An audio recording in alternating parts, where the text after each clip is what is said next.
Let's go on a quick adventure because I have a car in the garage. A car in the garage? No, you're gonna get carbon monoxide poisoning. Not unless it's electric. Here is my 2013 used Nissan LEAF. Let's review it.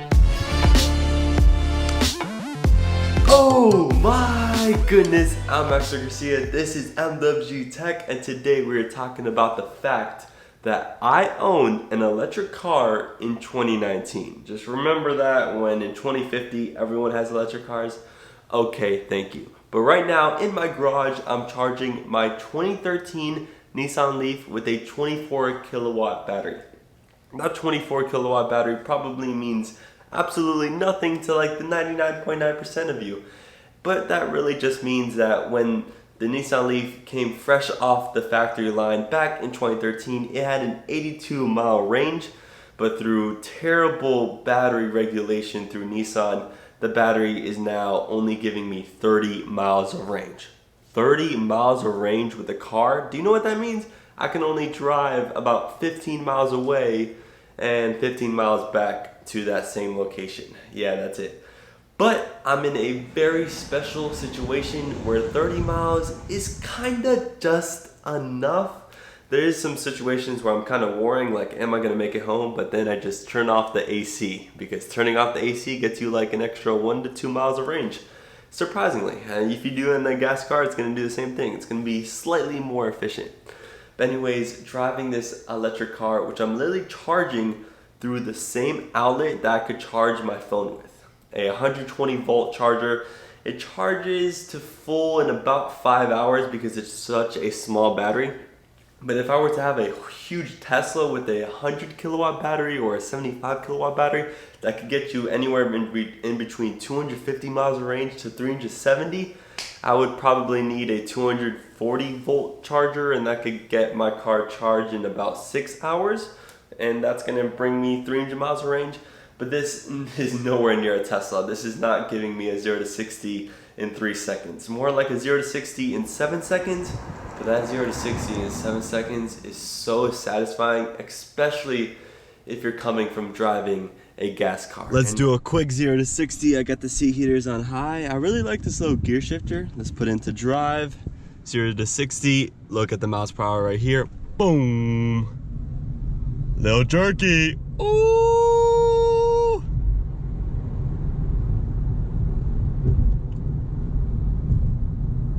I hit 50 in this neighborhood.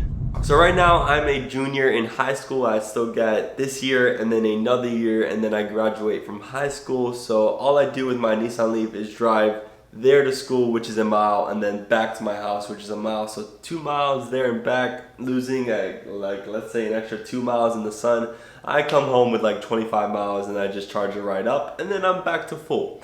But anyways, I learned how to drive on my mom's Volkswagen Jetta, which is sadly an 100% gas car with a literal engine. And when you turn it on, of course you hear the engine noise, boom. And now with my electric car, you literally just get in, you press this little button, and it makes this really cool jingle like ba ba ba ba ba ba ba bum.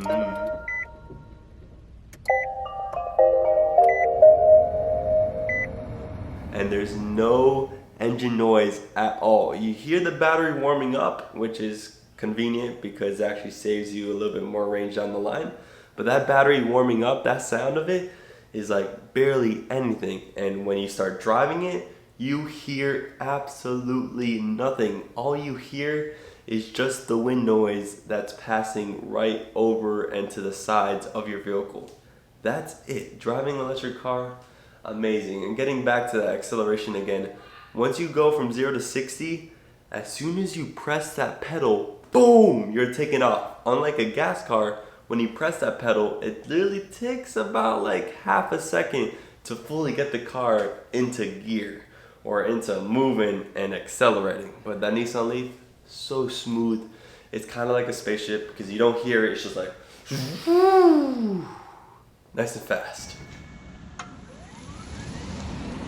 And also another important thing to note with electric cars that is completely different than gas cars, other than the instant acceleration and the no noise coming from an engine at all because it's all electric motors, is the fact that when you take off your foot off the gas pedal or the acceleration pedal, the car instantly reverts to a thing called regenerative braking, which kind of slows down the motors but puts it into reverse.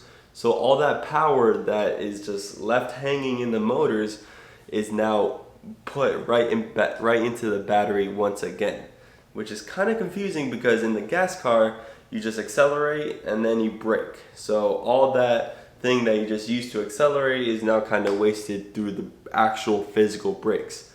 But now with the regenerative braking, you yet again hit the acceleration pedal, you're going, and then as soon as you just take off your foot off the acceleration pedal, it's going to start slowing down by itself, which of course gas cars do, but now the Nissan LEAF is a little bit faster because it's putting all that energy of it slowing down into the battery, which you could use for a longer range. But talking about my 2013 used Nissan LEAF specifically, forgetting about the whole general term of electric cars, which are absolutely fantastic and totally the future, my 2013 Nissan LEAF, yes, it is old. It is completely outdated from 2019 and then eventually 2020 next year, because right now on the display, to control all your music and the radio, and there's no navigation on there. So to control your music, it's a 3-inch display that doesn't look good at all, but it's manageable. And the speakers, they're decent, they're passable. They're not like as good as, let's say, 4 HomePods put together, but they're pretty good. And my Nissan LEAF actually has a CD player, which is kind of cool because I haven't seen that in a while, because on my mom's car, it literally has Apple CarPlay, so I just plug it into my phone and my phone software shows up on the display. So getting used to the 2013 things in a car is different, but for paying $6,000 for a car when I'm never going to pay gas for it ever again because it's 100% running on a battery, that's pretty cool. And I gotta admit it, having just like the sound of you hitting that pedal and going right into 60 miles per hour like this feels so good. And one thing that annoyed me a little bit when the Tesla Model 3 came out was that everyone was complaining that the speed, or the speedometer as you could call it, was on the display in the middle. There was no gauge in front of you at all. There was just this number on the side into the software. So when I got my car, I was like, there's no way this can be that big of an issue. But now if the speed were to my middle, I wouldn't mind at all. But anyways, in the Nissan LEAF, it is right there in front of you. It's like this little number kind of separate from the other displays. So there's 2 displays in front of you, one displaying your hand signals and the speed, of course, and then the other display showing your regenerative braking and your power usage and your range, and that's it, the amount of, let's say, miles you've gone over the total life of the car, which has been 40,000 for me, which is very low for a 2013 car. But yet again, you're only going 50 miles at a time, which is like the average for its whole use. So yeah, not too far every single time. And you're just gonna have to charge it if you wanna go far, which you're not going in my vehicle.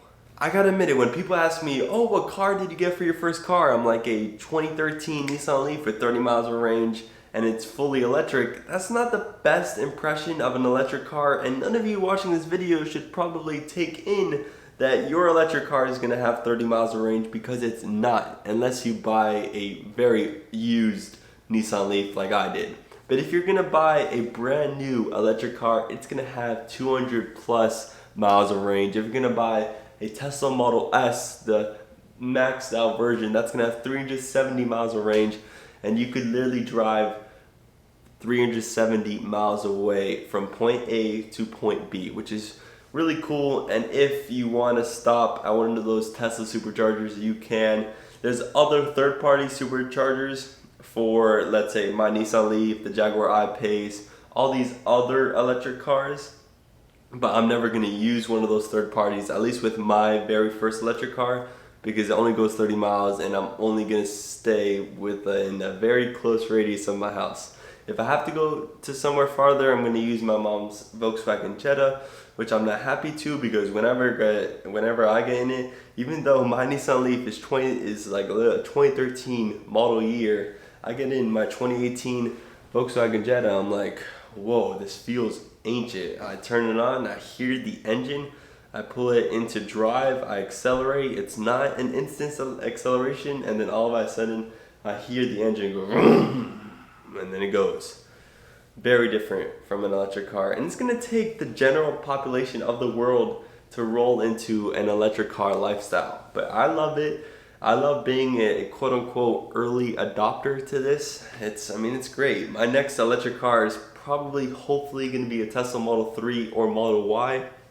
But until then, I'm gonna be chilling with my electric car and 30 miles of range. It's great. There's some problems, like I can only go 30 miles, but take it or leave it with $6,000. That's all for today. Thank you for watching this video, and I'll make sure you bless them. Peace out. 3, 2, 1.